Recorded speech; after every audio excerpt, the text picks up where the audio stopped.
Thank you, Abraham. It's been amazing. It's amazing. I'm so grateful to sit here.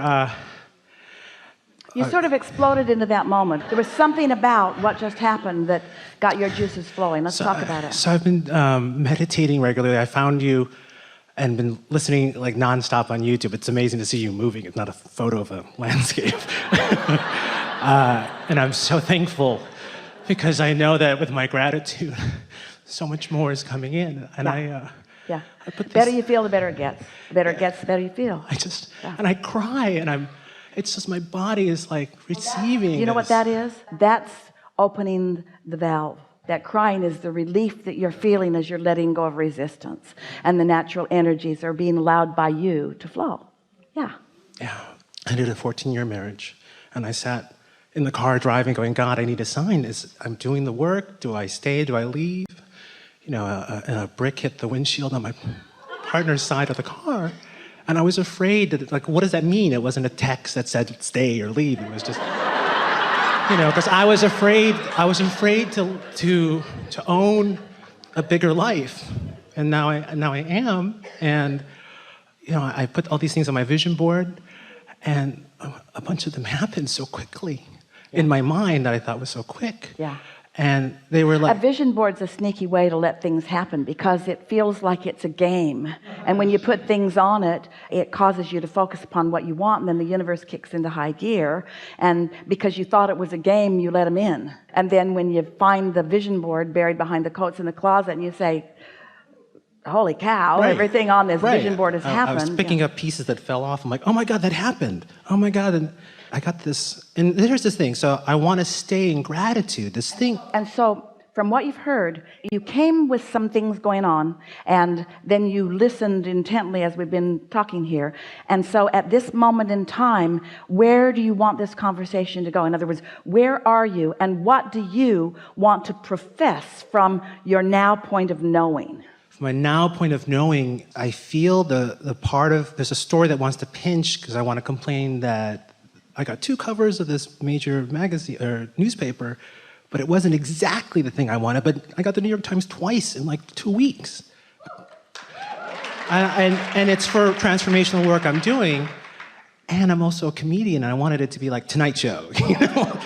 But it's elevating me. And so are you saying to us that you're asking for more gas than you currently believe, and that you believe it based upon what's been happening rather than upon what you're asking for? That's what you're saying. So here's our question for you. Does it seem to you like your story's more about what you're asking for, or your story's more about what you expect to happen? It's a big question we're asking all of you. The reason we ask is because when you explain some of the things that did happen, and then you sort of sheepishly say, but it wasn't quite enough, I wanted more than that. I'm ashamed to want more. And so say that now. That's what we want to hear from you. Well, we didn't mean to upset you. But I see the part of me that's shaming myself. That's like what I grew up with. Like, you should be thankful you have feet. You should be thankful you have water. My parents came from poverty in the Philippines. So I'm like, I should be thankful I have a view. I have 21 tennis courts. I've got all this abundance. And I live a comfortable life. I'm doing things that I love to do. And I want more, but I feel like I should just be happy and shut up. So let's talk about this. We're going to ask you to answer the question as best you can from the viewpoint of your inner being. And we're going to speak as an outside voice, and you're going to speak as someone in your physical form, but speaking from the perspective of your inner being. So connected to that coming through my So you sort of have the sense of what this conversation is about. Did you come into this physical body to maintain the status quo, or to create beyond what is?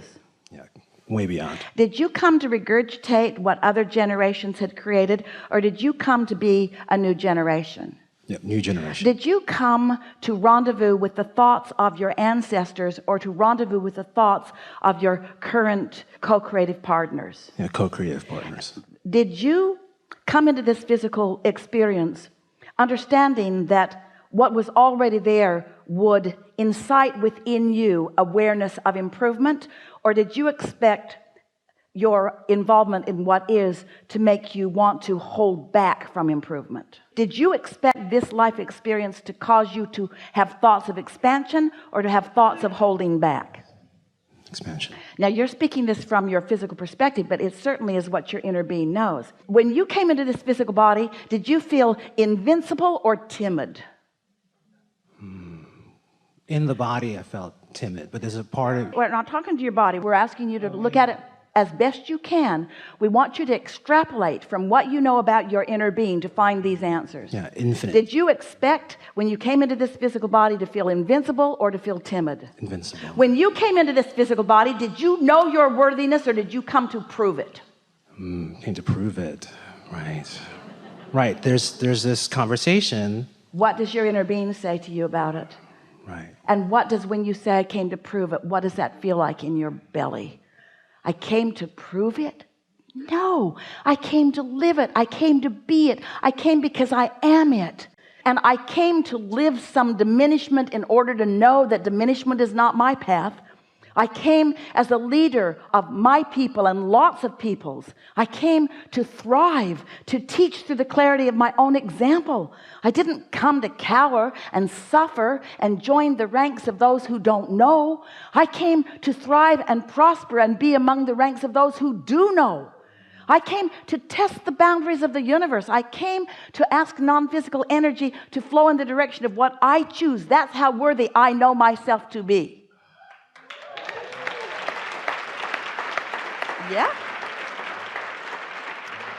So it's no wonder that when you come across a thought that I should not light up a fire feature, I shouldn't do it, that's asking a lot.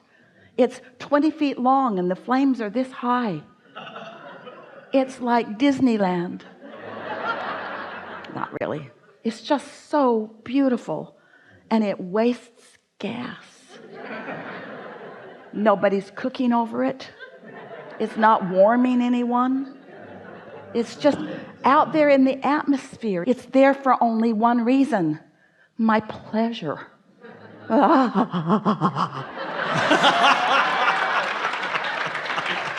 I dare ask the universe to provide for me for my pleasure? Oh, yes. Yes.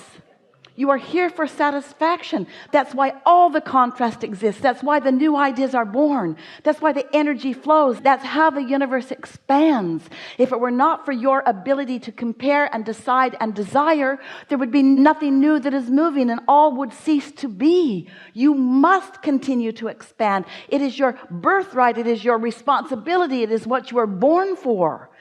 And that's why those other thoughts feel so screwy, because they are. Right. Right. Oh God. And that's spectacular. All right, so here's the rub. Yeah, here's this thing coming. Don't try to explain it to your parents. Or anyone that's not on board. They all got it. Yeah.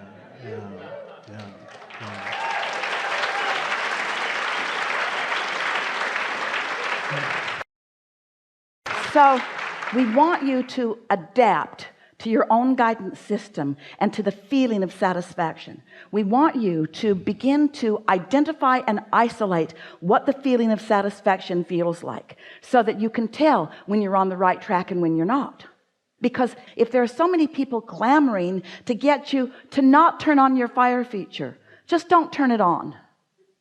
Don't turn it on. But the potential of it is so real, but don't turn it on. It makes your house howl. Don't turn it on. Don't let yourself want that. That's too much to want. Right. Stop wanting so much. Stop wanting it. Good luck with that. You think if Esther had said, okay, I'll just never turn that on, it's okay.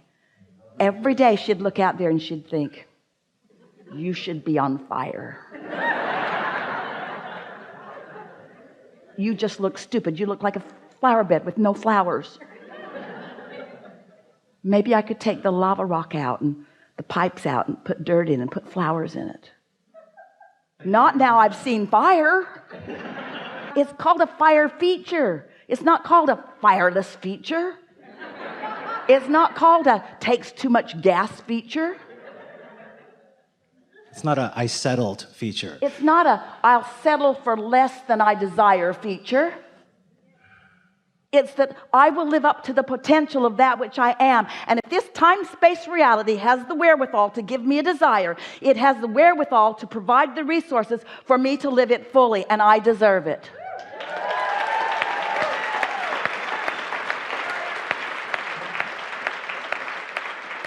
And you do, and you're just getting started, and oh wow.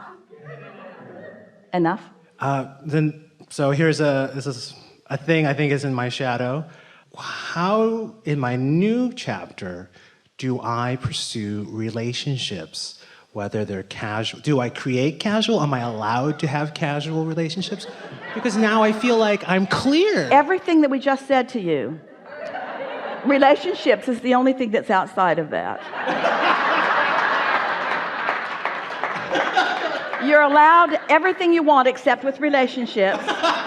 And with relationships, you must settle for things you don't want. Every relationship you have should suck from now on. And if there's anything that you think you really want, get over it, because you're not going to have it. Now, see how ridiculous that sounds? Yes. Oh my God. Thank you so much. Awesome. Thank you. Yeah.